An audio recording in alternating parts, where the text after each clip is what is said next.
Hola, en este vídeo lo que vamos a ver es la aplicación de lo que hemos aprendido en el tema 1 de teoría. Tema 1, introducción a Python. En primer lugar, os digo que cuando comenzamos a escribir podemos desplegar esta pestañita de aquí y seleccionar Markdown, por lo que Jupyter entenderá que aquí lo que queremos escribir es texto. Podemos poner una almohadilla, entonces como si fuera un título, dos almohadillas y luego hará como un título más pequeño. Si ponemos tres, cada vez más pequeño y así sucesivamente. También si no escribimos nada, como en el caso de aquí, o sea, quiero decir, no escribimos almohadilla, pues simplemente el texto normal. Este es su tipo para cuando queremos dar alguna explicación o algo así, o explicar el código que hemos escrito. Por otro lado, para ejecutar una ventanita de esta, podemos pulsar sobre Run o también pulsar simultáneamente la tecla Shift y Enter. Vale, ahora comenzamos. Variable y tipo de datos. Vale, pues aquí como hemos visto, al escribir una letra, signo igual y algo a la derecha, estamos indicando que queremos asignar un valor a una variable, en este caso a x. Al escribir int, lo que queremos indicar es que queremos obtener un número entero. Por lo tanto, aunque escribamos un número decimal, lo que vamos a obtener es la parte entera de dicho número decimal. Y también print lo que hace es devolver lo que indiquemos entre paréntesis, que en este caso es x. Por otro lado tenemos números decimales. En este caso, si escribimos float y 10.3, lo que vamos a obtener es 10.3, es decir, el número decimal. En cuanto a los números imaginarios, se escribe empleando la letra J. Cadenas, pues tenemos que escribir lo que queramos entre comillas, como vemos aquí, y nos devuelve, pues, hola, me llamo Ana, como es en este caso. Pero también podemos escribir cualquier otra cosa, por ejemplo, un número.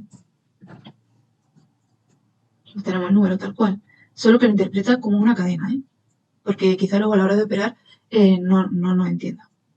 Pero bueno, yo esto siempre lo suelo utilizar pues, para escribir texto. También podemos poner dos cadenas seguidas en la misma variable, como vemos aquí, separadas por una coma. En cuanto a las listas, pues se definen entre corchetes. Si ponemos print y un texto entre comillas, lo interpreta como texto y nos devuelve lo que podemos ver aquí. Como veis, bastante sencillo todo esto. Las tuplas se indican entre paréntesis. Los diccionarios, pues por ejemplo, nombre, dos puntos, Ana, país, España, edad, 23. Por lo tanto, lo que obtenemos cuando escribimos print es pues mi nombre, el país, la edad, etc.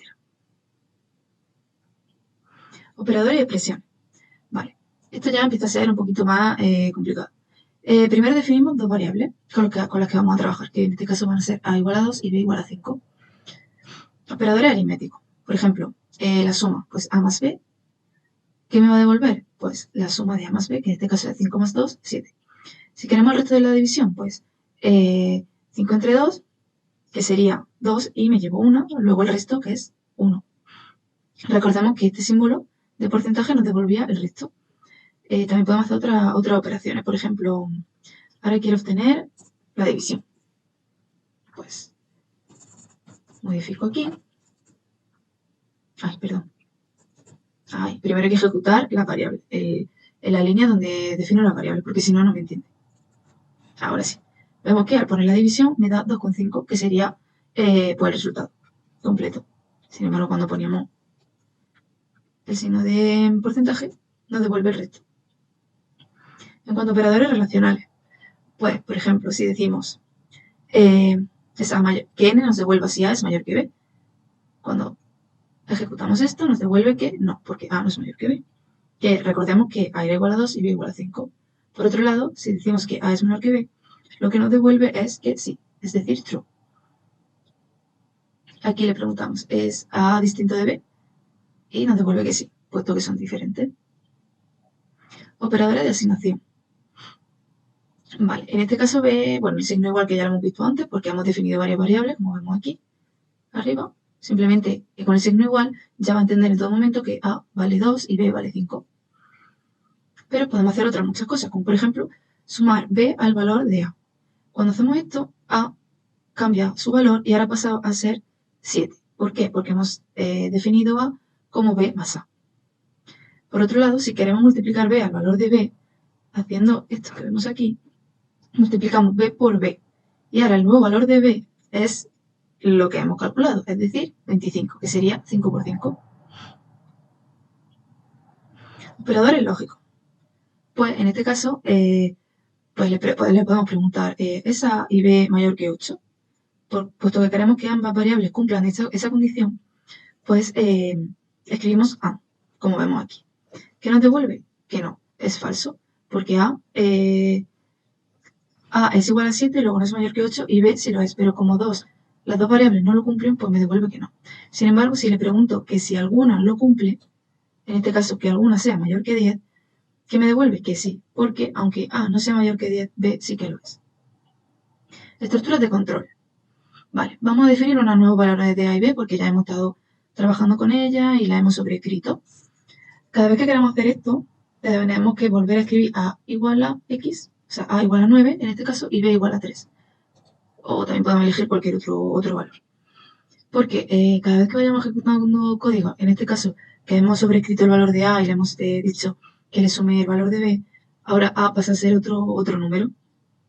Y bueno, pues hay que tenerlo en cuenta, ¿vale? Entonces siempre que queramos definir otro valor nuevo, lo volvemos a escribir. Vale, primer ejemplo. Le digo que me imprima a y b para recordar qué valor tiene, que es a igual a 9 y b igual a 3. Y decimos if a mayor que b, devuelve que a es mayor que b, es decir, que me dé la respuesta. Sin embargo, si esto no se cumple, el código no va a entrar aquí y va a pasar directamente a la siguiente línea, que le digo, entonces si b es mayor que a, dímelo. Si esto tampoco se cumpliera, pasaría a la siguiente línea, que me diría que b es igual que a, puesto que si no se cumple ni uno ni otro, pues por descarte tiene que cumplirse lo último. Para ello, pues se utiliza el comando if, el if y else. Else es cuando ya no le queremos imponer ninguna condición, ¿vale? Pues bien, como hemos definido a igual a 9 y b igual a 3, ¿qué pasa? Que a es mayor que b. Por lo tanto, mi programa, mi código que he creado aquí, me devuelve que a es mayor que b. Sin embargo, le vamos a cambiar el valor, ¿vale? Y vamos a decir que b también es igual a 9. Lo ejecutamos, yo lo suelo hacer presionando simultáneamente la tecla Shift y Enter. Y vuelvo a ejecutar esto. ¿Qué pasa ahora? Que me dice que b es igual que a. Sin embargo, si ahora cambio a y pues no sé, le puedo poner que vale 20. Ejecuto y ahora ¿qué pasa? A es mayor que b. Vale, ahora, bueno, otra forma de hacerlo es, pues digo a es igual a 0 y b es igual a menos 6, porque también podemos utilizar números negativos. Lo ejecuto para que ahora a y b tengan ese valor y, bueno, pues igual. Si b es mayor que 0 y a es mayor que a, que me devuelva que a y b son números positivos. Sin embargo, si b es mayor que 0 o a es mayor que 0, es decir, que alguno de los dos lo cumpla, me devuelve que a o b es positivo. Y si no cumple ninguna de las dos, es que a y b son o negativos o nulos, ¿vale? Puesto que si los dos no son positivos y ni uno ni el otro son positivos, es que o ambos son negativos o ambos son nulos, que también es una posibilidad. Como he definido a igual a 0 y b igual a menos 6, ¿qué pasa? Me dice a y b son o negativos o nulos, lo cual se cumple. Sin embargo, si defino b como 7 y a igual a 1, son números positivos. Luego me debe devolver eso. Y efectivamente a y b son números positivos. Pero si uno es positivo y el otro no, a ver, o a o b es positivo, por lo que vemos que nos devuelve siempre la respuesta correcta. Los bucles. Vale, vamos a definir dos vectores para trabajar con ellos. Pues un vector se define como podemos ver aquí. A u le asigno este valor, ¿vale? Que es el vector 1, 5, menos 30, etc. Y a v, este otro. Aquí hago que me los devuelva para acordarme, ¿vale? Y saber con qué estamos trabajando. Bucle for, ¿vale?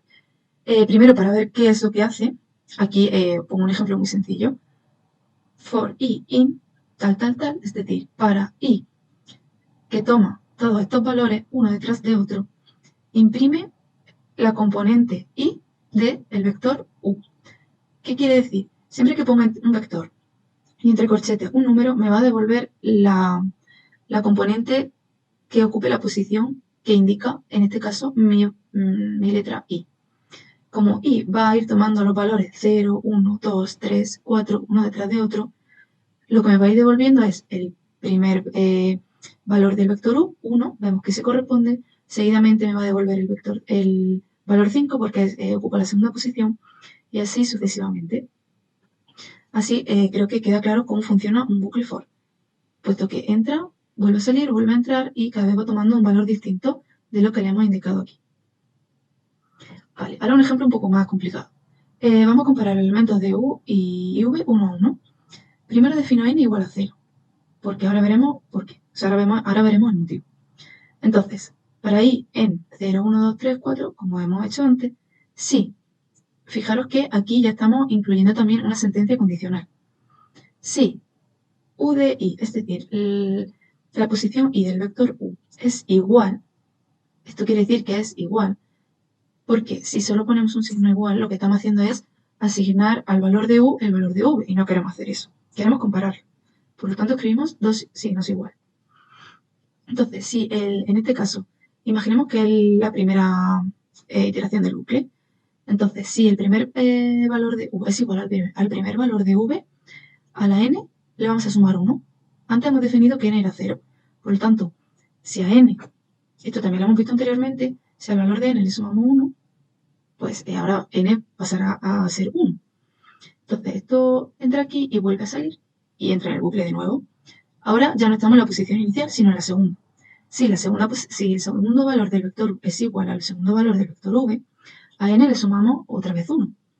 Si esto no se cumpliera, no entra aquí y directamente vuelve al inicio y ahora el valor de i pasaría a ser 2. Igual es un poco lioso, pero si vais probando veréis que es muy sencillo. Entonces, imaginemos que esto no se cumple. Pues no se metería en la sentencia condicional, no le sumaría 1 a n y pasaría a la siguiente posición. Entonces, bueno, pues ahora es el tercer valor de u igual al tercer valor de v, que si se cumple le sumamos 1 a n, que no se cumple, esto no pasaría. ¿Y por qué queremos esto? Porque ahora vamos a imprimir el vector n, que nos va a decir cuántas veces coinciden el valor de u y el valor de v. En este caso habíamos definido u y v así. ¿Cuántas veces coincide? Pues podemos ver que coincide el 5 y el 5, aquí no y aquí sí, 0 y 0. Y el resto tampoco coinciden, por lo tanto, efectivamente hay dos veces en las que los elementos de ambos vectores coinciden. Si definiésemos los vectores de otra forma, pues esto variaría. Os invito a que modifiquéis el código, modifiquéis los vectores y vayáis probando vosotros mismos. Ahora vamos a complicarlo un poquito más. Le vamos a añadir una línea al ejemplo anterior, porque es posible que ningún elemento coincida. Entonces, en vez de que nos devuelva n igual a 0, que es lo que pasaría empleando este código, vamos a decir que nos devuelva pues una frase que nos diga, pues ningún elemento de u coincide con el de v. Para hacer eso, ¿qué hay que hacer? Pues igual que antes, n igual a 0, bucle tal, le suma 1 a n cada vez que coincida, pero sale del bucle. Esto es importante porque cuando hay un espacio es que está dentro del propio bucle. Pero si está en la misma, digamos, en la misma columna, en la misma línea, ya no estaría dentro del bucle. Entonces, sale del bucle y decimos, si n es igual a 0, devuelve que ningún elemento de u coincide con el de v.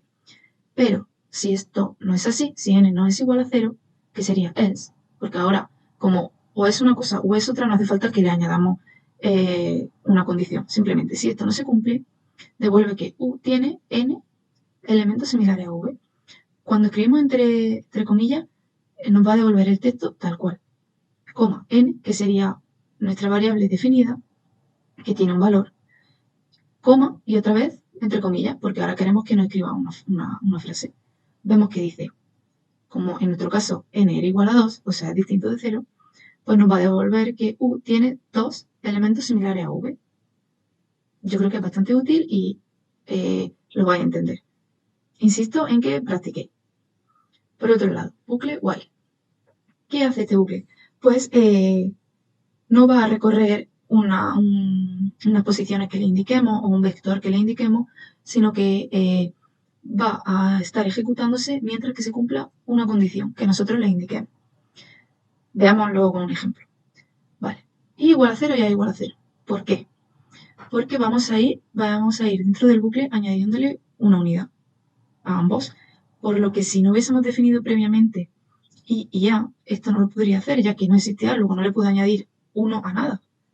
Entonces nos daría un error. ¿Vale? Esto es bastante importante. Entonces, mientras la posición i, que en este caso iba a valer 0, sea mayor que 0, a le sumas 1 y a i le sumas 1. Esto es bastante importante. ¿Por qué? Porque si no le sumamos 1 a nuestra posición del vector, esto entraría en un bucle infinito. Imaginad que la posición inicial del vector es 1. Siempre se va a cumplir esta condición si no modificamos la posición que está leyendo nuestro bucle. Por lo tanto, le sumamos 1 y vuelve aquí. Vuelve aquí y ahora ¿qué pasa? Y ya no vale 0, vale 1. Entonces, esa segunda posición del vector u mayor que 0, que si se cumple, luego haría esto, que no se cumple, ya deja de correr el bucle y nos devuelve el vector de u, que sería tal, para tenerlo en cuenta, y luego elementos de u antes de llegar a un número negativo. ¿Por qué? Porque en el momento que esta condición no se cumpla, ya el bucle no va a seguir ejecutándose. A diferencia de lo que ocurría en el bucle for, que si no entraba en el código, no pasaba nada porque volvía a salir y lo hacía de nuevo. Entonces, vector u, 1, 5, menos 30, 12, 0, tal. ¿Cuántos elementos de u hay antes de llegar al número negativo? Pues aquí vemos que hay 1 y 2. ¿Y qué nos devuelve? Efectivamente, 2. Vale. Por otro lado, vamos a hacer otro ejemplo. Y igual a 0, a igual a 0, x igual a 0. Igual que antes, solo que le hemos añadido una nueva variable porque vamos a trabajar con ella. Entonces, ¿qué quiero hacer aquí? Pues aquí lo que está haciendo es, mientras la posición 0 de v sea mayor o igual que 0 y la posición 0 del vector u sea mayor o igual que 0, entras en la siguiente línea y me sumas a x la suma de las posiciones de ambos vectores. ¿Vale? Es decir, suma la posición 0 de u y la posición 0 de v y se la añades al vector x. Añado 1 a y 1 a i. ¿Vale? Bueno, realmente aquí a, bueno, pues no, bueno, sí, no, aquí no la vamos a utilizar, pero bueno, se me ha colado. Mira, aprovecho para comentar otra cosa y es que escribiendo una almohadilla, eh, no, el código no va a leer esa línea de código. Es decir, la va a saltar como si fuera texto. De todas formas, lo hemos ido viendo aquí, que siempre que he querido comentar algo en el código, escribo una almohadilla y a continuación texto. Y esto pues no lo va a ejecutar ni, como que no lo entiende como una operación ni nada. ¿Vale? Entonces, como aquí no lo utilizamos, a diferencia de aquí, que lo utilizamos para definir cuántas posiciones había y tal, pues lo vamos a comentar. ¿Vale? Entonces, pues eso, siempre que se cumpla que el vector, la posición del vector v y u sea mayor que 0, hará esto. Y cuando deje de cumplirse, pues saldrá del código. ¿Vale? Entonces, cuando ya acabe, print el vector u, el vector v para tenerlos delante. Y, vale, pues vamos a ver la suma de u y v mientras u y v son positivos o iguales a 0. En este caso nos da 11. Veamos si tiene sentido. 1 y 0 son mayores o iguales que 0 simultáneamente. Sí. Luego entraría aquí y haría esta operación.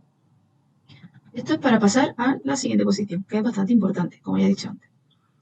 Vale, en este caso volvería aquí arriba de nuevo y diría, ¿es 5 y 5 mayor o igual a 0? Sí. Lo sumamos, 5 más 5, 10, más el 1 anterior, 11. ¿Por qué? Porque x toma el valor este y luego le añadimos otro nuevo valor. Es decir, estamos acumulando los sumatorios. Se cumple. Luego entra aquí, le suma 1 a la posición, vuelve aquí y dice, ¿menos 34 son mayores o igual que 0? No, porque menos 30 es negativo. Luego sale del bucle y ya ha terminado de hacer todo lo que tiene que hacer. ¿Qué obtenemos? 5 más 5 más 1, 11. Vemos que es correcto. Vale, siguiente. Esto es importante, ¿vale? Cuando queremos un bucle, si no le ponemos algo que lo frene, que lo pare, por ejemplo, en este caso llegaría hasta la posición i igual a 6, Pero imaginemos que no queremos, imaginemos que la última posición es 1000 y no queremos estar aquí mucho tiempo. Pues podemos hacer que cuando el bucle haya alcanzado un objetivo que nosotros queremos, que pare y que se salga automáticamente. Y para hacer esto hay que utilizar el comando break. Veamos aquí con un ejemplo cómo funciona. Vale, para i en tal, tal, tal, si la posición i del vector u es menor que 0, a n le asignamos el valor de i. Como nosotros queremos, en este caso, nosotros queremos tener el primer número negativo de u, o sea, la posición del primer número negativo. Por lo tanto, una vez ya esto se cumpla, será el primer número negativo. Al definir n como i, sabremos qué posición es y ya no queremos que siga haciendo el bucle. Por lo tanto, le ponemos break y para. Luego nos devuelve el vector de u, porque queremos tenerlo aquí delante para verlo, y pues, ¿qué posición ocupa? Pues el primer número negativo de u ocupa la posición n más 1. ¿Por qué le he puesto n más 1? Pues porque, como ya hemos visto también en teoría, Python comienza a contar en 0. Luego la posición inicial o la posición 1 se corresponde con el número 0. Entonces, para que nosotros lo entendamos mejor, le añado 1. Vale, pues sabemos que el primer número negativo de u ocupa la posición 3. Efectivamente, el primer número negativo es menos 30, que ocupa la posición 3. Y eso sería todo. Ahora os animo a que modifiquéis este código, juguéis un poco con los distintos valores, las cosas que se pueden hacer, que le añadáis código, o sea, líneas vosotros adicionales para los bucles y a las distintas cosas que hemos ido viendo. Y que, sobre todo, intentéis los ejercicios que os planteo. Y nada, eso sería todo, chicos.